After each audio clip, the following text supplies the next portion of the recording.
자, 이번 강좌에서는 이항계수의 성질을 조금 더 면밀히 살펴보도록 하겠습니다.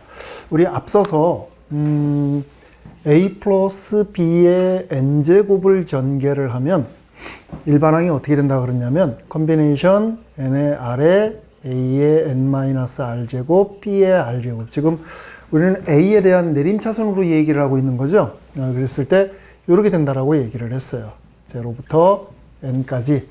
자, 이때 여기에 사용되어진 요 컨비네이션 관련 요식, 요것을 우리가 이항계수라고 얘기를 했습니다.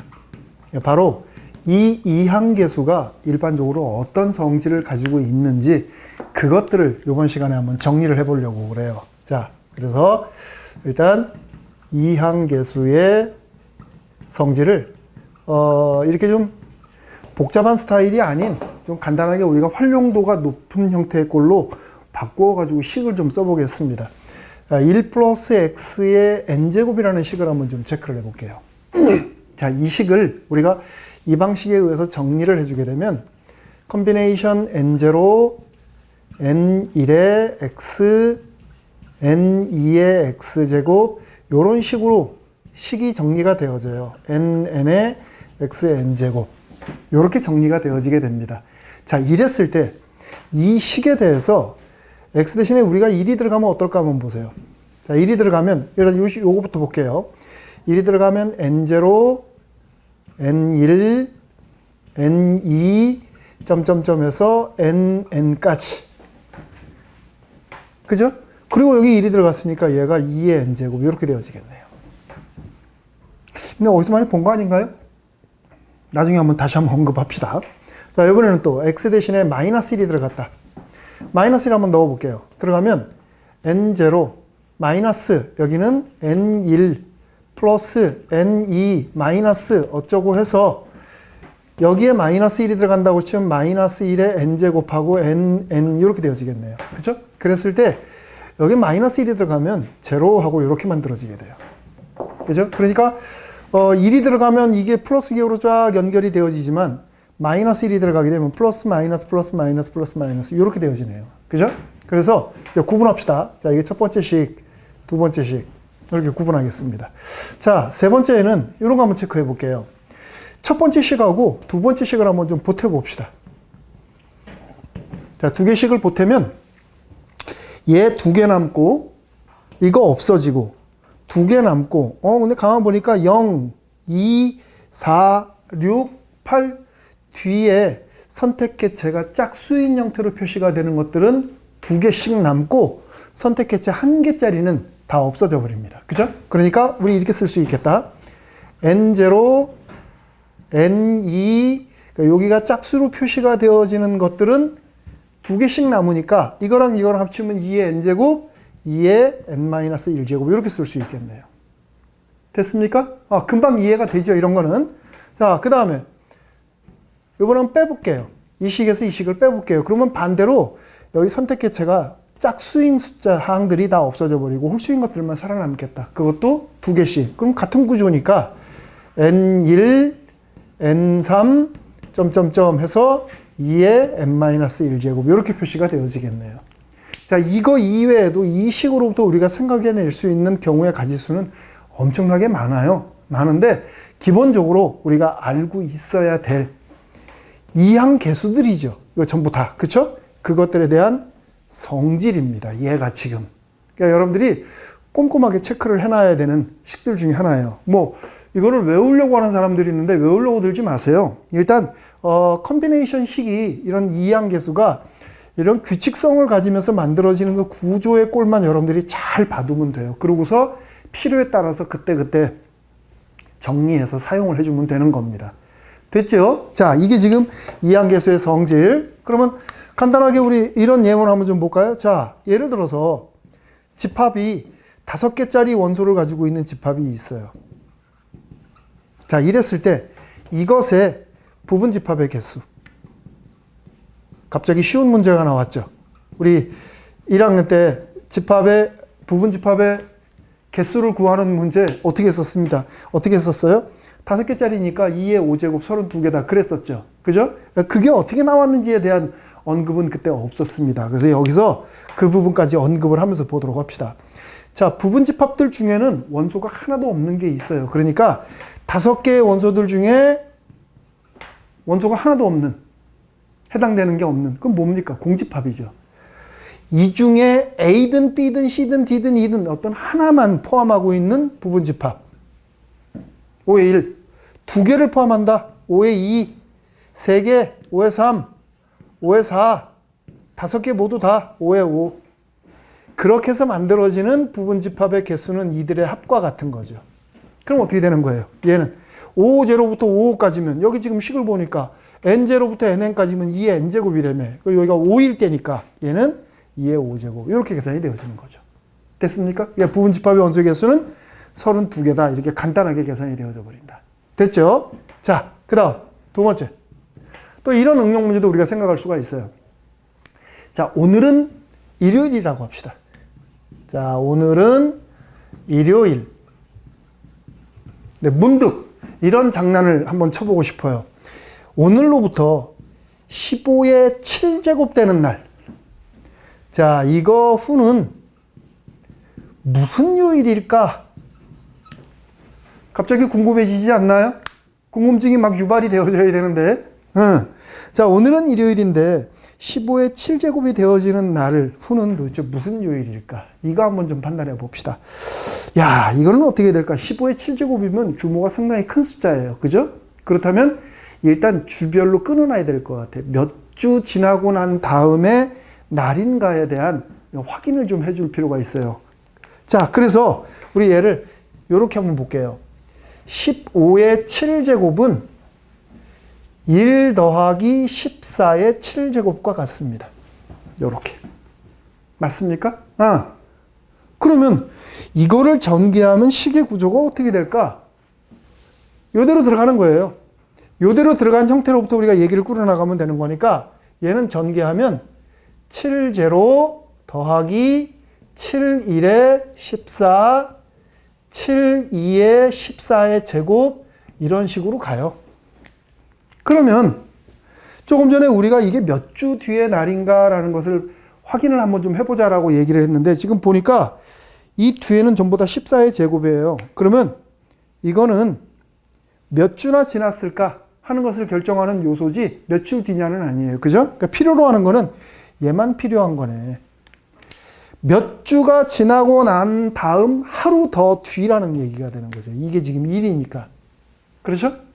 그러면 몇 주가 지났는지는 정확하게 모르겠으나 몇 주가 지나고 난 다음에 하루 바로 다음 날이니까 언제가 되는 거야? 월요일이 되어지겠죠. 이거는 월요일이다. 우리가 필요로 하는 것은. 간단합니까? 이렇게 체크를 해주면 되겠네. 이항계수에 대한 이런 성질에 관련된 이 내용은 뭐 여기뿐만 아니라 향후에도 여러분들이 그 활용도가 상당히 높은 내용이기 때문에 일단은 구조를 좀 정확하게 받을 필요가 있어요. 일단은 출발은 요 식으로부터 출발을 합니다. 꼼꼼하게 체크하고 그 구조에 대한 이야기들을 잘 알아둬야 되겠습니다. 자, 그 다음 두 번째. 이번에는 파스칼의 삼각형이라고 하는 거 한번 좀 체크 좀 해보겠습니다. 파스칼의 삼각형이 뭘까? 자, 우리 A 플러스 B의 1제곱부터 한번 좀 써볼까요? 자, 이런 거 있고 그 다음에는 A 플러스 B의 제곱이 있고 그 다음에는 A 플러스 B의 세제곱이 있고 A 플러스 B의 4제곱이 있고 이렇게 갈 거예요. 그랬을 때 이들의 개수들 사이의 관계 한번 볼까요? 자, 이거의 개수는 일단 A의 개수 1, B의 개수 1입니다. 그죠? 이거의 개수는 1, 2, 1 하고 나와요. A제곱, 2AB, B제곱. 그렇죠? 이거에 대한 개수는 A의 세제곱, 3A제곱, B, 3AB의 제곱, B의 세제곱 이렇게 만들어집니다. 여기까지 지금 나와 있는 형태들을 잘 보면 요거 두 개가 합쳐서 얘가 만들어지고 있구나. 요거 두 개가 합쳐서 그 다음 만들어지고 요거 두 개 합쳐서 그 다음 만들어져요. 나머지 숫자들의 구조를 보니까 얘들은 그대로 내려가는구나 이렇게. 그렇죠? 그렇게 되면 A 플러스 B의 4제곱을 전개하면 그 개수가 어떻게 될까? 이렇게 체크해 보면 되는 거지. 요렇게 2개 묶어서 4, 2개 묶어서 6, 2개 묶어서 4. 여기서는 그대로 내려가고 요거 그대로 내려와서 1. 이렇게 되어지는 거네요. 됐습니까? 그러면 맨 앞에 있는 게 A4제곱에 대한 개수고 여기는 B4제곱에 대한 개수입니다. 이거는 A3제곱 B의 개수. 요거는 A제곱 B제곱. 얘는 AB 세제곱에 대한 개수. 얘를 전개했을 때 그렇게 나온다는 얘기예요. 바로 이와 같은 형태를 취하고 있는 삼각형 꼴을 파스칼의 삼각형이라고 얘기를 합니다. 이거를 조금 더 일반화해서 이항 개수로 한번 좀 바꿔볼까요? 우리 요 앞에 A하고 B에 대해서 그 개수들을 컨비네이션 방식을 이용해서 쓰는 방법 우리 지난 시간에 공부를 했습니다. 그죠? 그러니까 여기 나와 있는 이거라고 여러분들이 봐주면 되는데 그거를 우리가 체크를 해보면 이렇게 쓸 수가 있어요.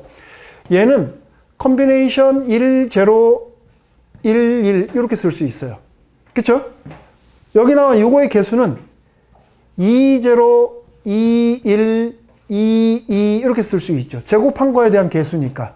그러면 세제곱한 거면은 A가 아니라 컨비네이션 3, 0, 3, 1, 3, 2, 3, 3 이렇게 된다는 얘기예요. 그러면 조금 전에 우리가 여기에서 체크했던 이 구조가 여기서도 그대로 간다는 얘기죠. 이렇게 다 똑같이 이렇게 내려오는 거고, 이거 지금 요 값들이 컨비네이션 기호로 이렇게 쓰는 거니까, 그러면 요거 2개 합치면 요게 되어지는 거고, 2개 합치면 요거, 2개 합치면 요거, 이렇게 되어지는 거죠.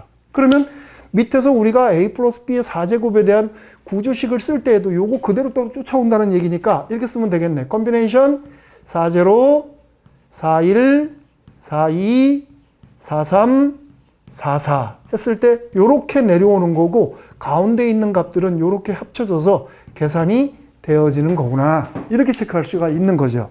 그죠? 근데 여기에서 우리 앞서서 다루었던 재밌는 식 하나가 떠올라요. 지금 보세요. 얘하고 얘하고 붙어서 얘가 된다는 얘기입니다. 그죠? 구조적인 잘 보세요. 요렇게 붙어서 얘가 나와요. 요렇게 붙어서 얘가 나와요. 요거 붙으면 얘가 나와요. 우리가 어디서 이걸 봤을까? 앞에 숫자가 똑같고 뒤에 있는 숫자가 연속적이면 연속적인 숫자 중에 큰 걸 써주고 앞에 거 하나 늘려준다. 기억납니까, 여러분들? 그게 뭐였었는지? 컨비네이션을 처음 공부하면서 사용했던 식입니다. 그러니까 자, 컨비네이션 n-1에 r-1 더하기 컨비네이션 n-1에 r이면 앞에 있는 숫자 똑같고 뒤에 있는 게 연속적이면 앞에 하나 늘려주고 뒤에 있는 것 중에 큰 거 써주자. 이렇게 하자 그랬어요. 그렇죠? 이거 여러분들 선생님이 그때 중요한 식이라고 외워두라고 얘기를 했었습니다. 이게 바로 파스칼의 삼각형의 꼴을 결정지어주는 중요한 뼈대가 되는 식입니다. 잘 알아놔야 됩니다. 그러니까 그것들이 지금 여기에서 지금 그대로 이렇게 만들어지고 있네요. 따로 이 증명 같은 거는 할 필요 없겠죠. 실제 숫자 가지고서 바로 파악이 되는 거니까. 자, 그러면 우리 이런 예문 한번 좀 생각을 해봅시다. 예를 들어서 컨비네이션 2, 0, 3, 1, 4, 2, 5, 3 요렇게 해서 10의 8까지 이거 한번 간단히 해보자. 얘를 간단하게 한번 정리해보자. 어떻게 하면 될까? 그 지금 연속적으로 표시가 되어져 있는데 우리가 가지고 있는 지식으로는 앞에 있는 숫자가 다 달라요. 그러니까 지금 이걸 우리가 살짝 떠올릴 수가 있는데 걔하고는 지금 살짝 차이가 있죠. 그죠? 근데 지금 보니까 숫자들이 얘는 사실은 얘하고 똑같은 겁니다. 얘는 컨비네이션 3의 제로하고 똑같은 거예요. 얘는. 그러면 얘 더하기 얘라는 얘기는 바로 얘하고의 합을 얘기해 주는 거네. 그죠?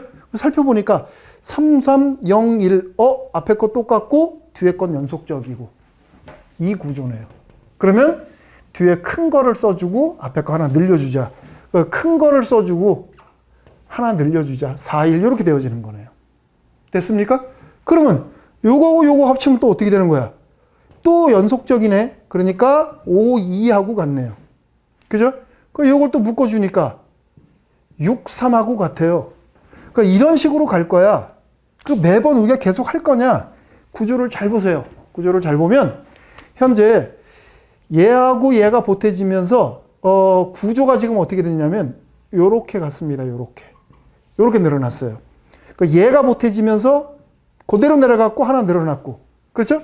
여기서도 요렇게 가면서 하나 늘어났고 그대로 갔어요. 그럼 얘는 어떻게 될까? 이 상태에서 본다고 치면 얘는 하나 늘어나고 요거는 그대로 가야 되겠네. 요렇게. 그렇죠? 그러니까 여기 나와 있는 것들을 다 계산한 결과가 바로 요렇게 된다라는 얘기가 되는 거죠. 컨비네이션 11의 8이다. 됐습니까? 그러니까 간단하게 하라고 그랬으니까 뭐 이대로 놓아줘도 괜찮고, 아니면 여러분들이 이거를 계산을 해서 11의 8이니까 11의 3이면은 15, 165가 만들어지겠네요. 이렇게 계산을 해도 괜찮고, 편한 대로. 됐죠? 그러니까 앞서서 우리가 이거에 대한 예문으로 풀어본 거에 비해서 조금 한 단계 올라갔네요. 그죠? 이렇게 우리가 이항계수의 성질을 이용해서 얘기할 수도 있고, 자, 실제 문제 현장에서 출제됐던 문제 한번 좀 볼까요? 1 플러스 x의 10제곱이라고 하는 수. 자, 이런 식을, 이거를 전개했을 때, xn제곱의 개수를 우리 an이라고 합시다. an. 얘를 전개하면 이런 식으로 만들어지겠죠. 그랬을 때 n번째, n 플러스 1번째가 되겠네. 그것의 개수를 an이라고 하자. 그랬을 때, 자, 이때 우리는 6번째, 7번째, a6와 a7의 합은 어떻게 될까? 이거 한번 좀 계산을 해봐라 하는 이런 문제. 체크 한번 해봅시다. 그러면 얘부터 한번 생각을 해봐야 되겠네. 이거 외우라는 얘기 아니었었어요. 그죠? 구조를 정확하게 알아두라 그랬었습니다. 이게 상황에 따라서 적용되어지는 형태가 달라지니까. 그럼 1 플러스 x의 10승을 전개를 해보면, 자, 얘는 컨비네이션 n0, n1의 x, n2의 x제곱, 요렇게 가요. 그래서 n의 x의 n제곱. 여기서 지금, 여기가 10이니까 이게 다 10이 되어져야 되죠. 여기다 10. 여기도 10. 여기도 10, 10. 이렇게 되어집니다. 그렇게 되면, 이렇게 지금 되어지게 되면, x제곱에 대한 개수를, xn제곱에 대한 개수를 an으로 본다 그랬으니까, 여기 2일 때 2 이렇게 나오네요. 그렇게 되면, 우리는 미루어 짐작컨대 an은 컨비네이션 같은 거니까 10의 n 이렇게 되어지는 거죠. 됐습니까? 됐죠? 그러면 우리가 할 일이 여기에서 A6과 A7에 대한 합이니까 A6 더하기 A7은 여기 6, 7일 때요. 10의 6, 10의 7 이렇게 되어지겠네. 써놓고 나서 보니까 뭐 떠오르는 거 없어요? 이거죠. 그죠? 파스칼의 삼각형의 원리를 이용을 해가지고서 체크를 해주면 되겠네. 앞에 거 하나 늘려주고 11, 그리고 뒤에 거 큰 거 써주자. 요렇게. 됐습니까? 그러니까 여러분들이 뭐 산수를 해서 써도 괜찮고, 이 산수하면 어떻게 되는 건가요? 11의 4하고 같으니까 330이 나오나요? 여러분들이 정확하게 산수 계산 한번 해보세요. 그러니까 이게 써줘도 괜찮고, 뭐 간단하게 하는 거라면 이렇게 써주면 되겠죠. 됐습니까? 자, 이번 시간을 우리가 이항 정리로부터 생각할 수 있는 이항 개수에 대한 그 구조라든가 활용도 면에 초점을 맞춰가지고서 상황을 한번 정리를 해봤습니다. 자, 오늘 강좌는 여기서 마치도록 하겠습니다. 수고했습니다.